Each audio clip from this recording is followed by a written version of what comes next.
May I now invite Dr. Supriya Singh to deliver her talk. Just to introduce, Dr. Supriya is alumni of Minto Hospital, Bangalore. She has done her glaucoma fellowship from Shankar Nethralaya, Chennai. And she is ex-consultant of Premda Birla Arvind Eye Hospital, Kolkata and Durgapur. And besides her academics, she knows how to handle stressful situation very well. Like till a few minutes back, we are not sure whether she will be able to join us, but now she is here. Let's hear from Dr. Supriya. Thank you so much.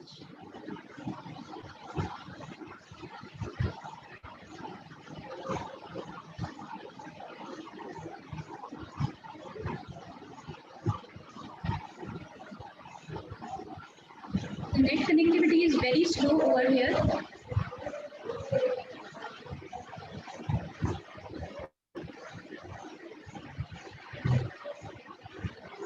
Are my slides visible? It's coming up. Yes, madam. It's visible now. Please go ahead. Good morning, everyone. Thank you, Dr. Ravi and AIOS for giving me this opportunity. Ma'am, can I request you to be a little louder, please? Okay. Measurement of intraocular pressure is an indispensable part of glaucoma diagnosis and management. Despite the availability of different types of tonometer, Goldmann applanation still remains the gold standard.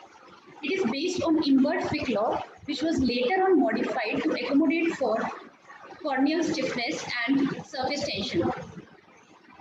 The equipment consists of a plastic biprism which is connected to the housing via a feeder arm. There is a measuring drum with a scale on it. The housing contains a weight which is mounted over a platform, and as one rotates the measuring drum, the platform also rotates. This in turn changes the angle at which weight is attached to the feeder arm. This weight is balanced by a counterweight which is placed vertically. Now, there are numerous sources of error which can be related to these instruments. These can be either apparatus related or subject related or observer related.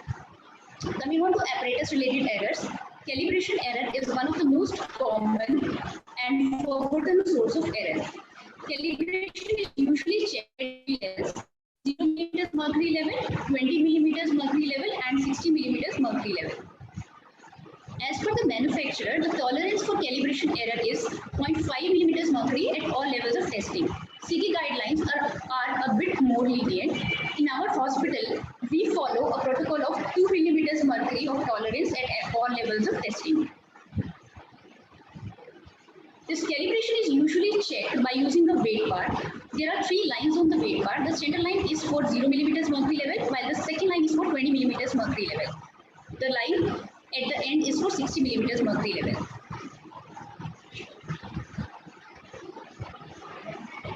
This is a small video.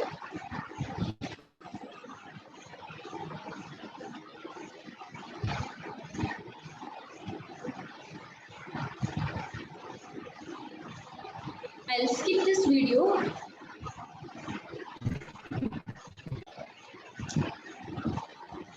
Okay, till this video runs. This weight bar is inserted on the, this weight bar is inserted on actually on the right side of the tonometer head, such that the long axis of the weight bar is towards the examiner. The measuring drum is set at 20 millimeters mark and the drum is rotated forward and backwards till there is a movement of the biprism. And this way, both the positive and negative errors are calculated. Similarly, errors at 60 millimeters level is calculated. This is another video, but I think the video is not going to run.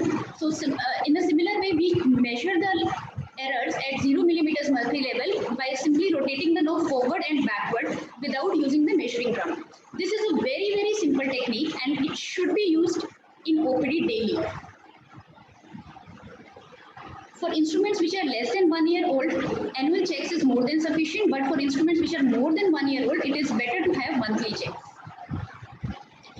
In case calibration error is beyond the acceptable limit, then whatever is the amount of error, that error should be either deducted or added from IOP readings depending upon the positive or negative errors. It is not feasible for us to send the equipment every time to the manufacturer, as we usually have only one equipment.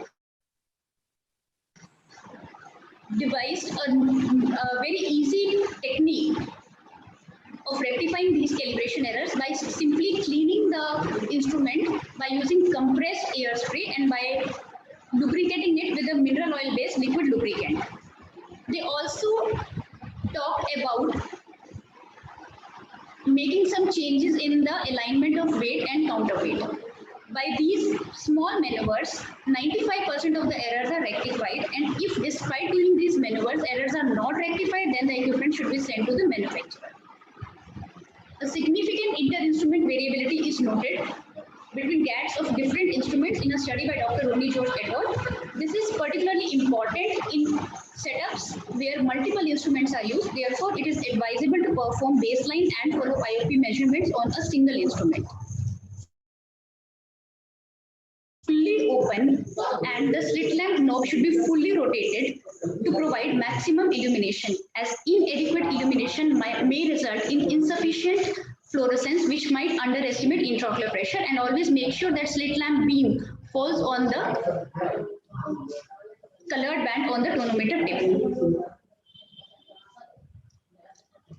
Presently, there is no consensus on how much to detect for central corneal thickness, but Ocular Hypertension Treatment Study and Early Manifest Glaucoma Trial Group have concluded that CCT is a powerful predictive factor for the development of glaucoma.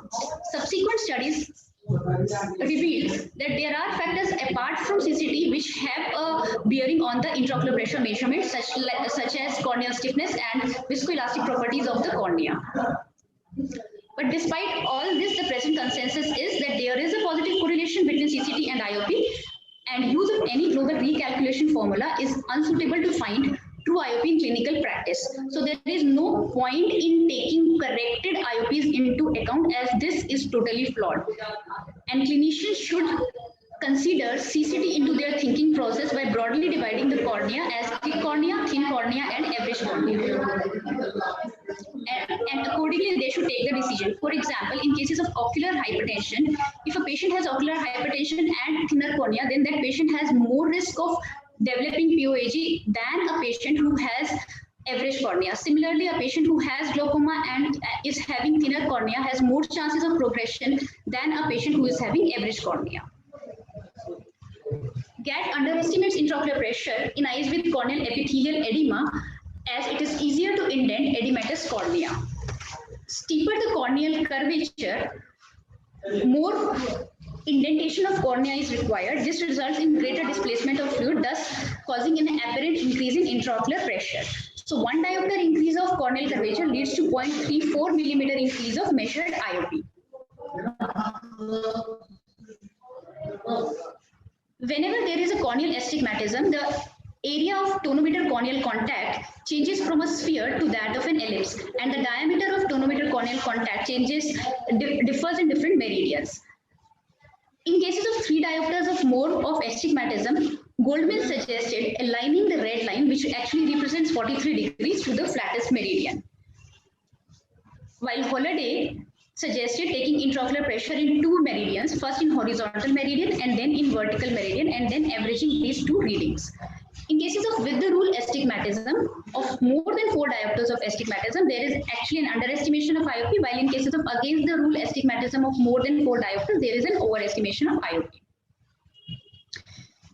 In cases of irregular astigmatism, GAT readings are highly irreproducible, and therefore always other modalities for measurement should be considered. Constrictive clothing around the neck increases IOP acutely. Therefore, it is always advisable to loosen tight collars and ties before positioning the patient at slit lamp.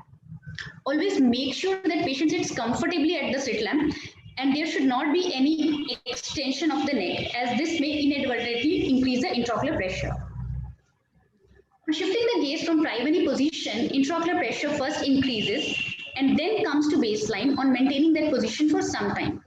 This effect is seen in all gaze positions, but it is particularly relevant in cases of elevation, and it is of significance in cases of thyroid orbitopathy, restrictive myopathies, and in particular cases of strabismus like strabismus fixus, where globe is displaced from the primary position, no attempt should be made to check the intraocular pressure by bringing the eye in primary position, as this may increase the intraocular pressure.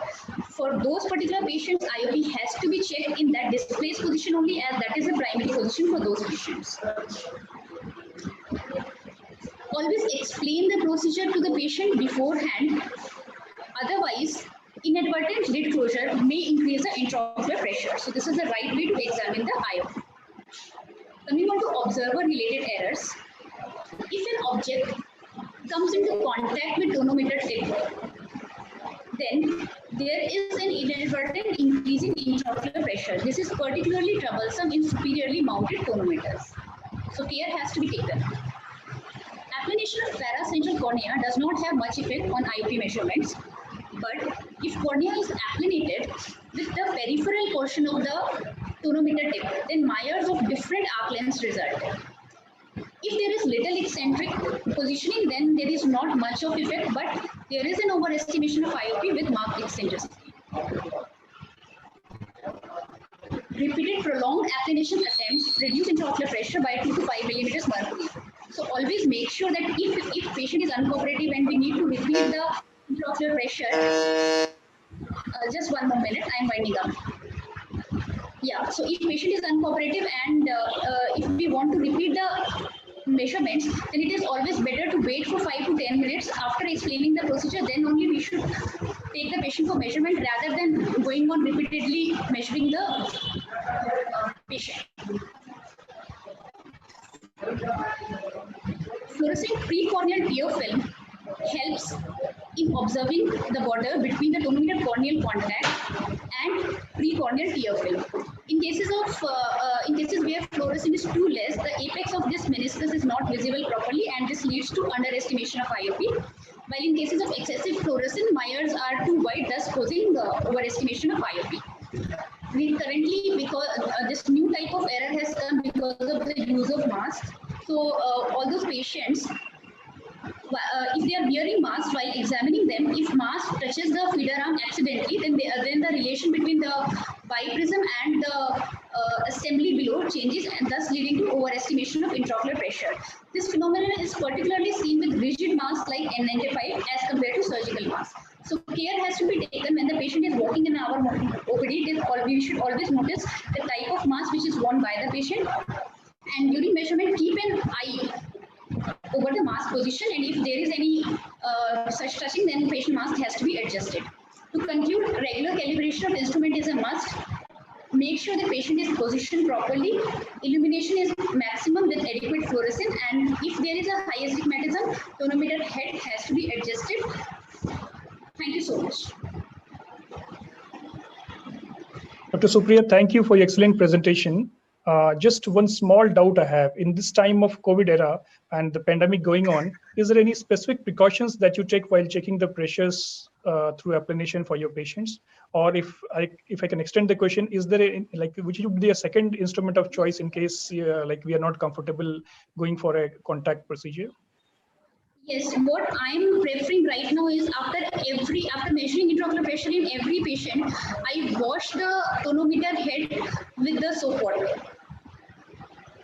This is what I am doing. I am not using any alcohol. The recommendation is to use even hypochlorite solution also, but I am washing it regularly with soap water after every measurement. Okay, and if we have to have any other option, any other instrument would you recommend, or say a mass screening or for a larger group? MCT can be used, but it is not portable. Okay. See, I think can take the place of Goldman applanation tonometer. So whatever it is, even if we do NCT in cases of glaucoma, we have to rely on GAT only. Maybe for cases of, for normal patients who are walking in our OPD, just for the screening purpose, we can use NCT. Okay. Thank you. Thanks. Your point is well taken.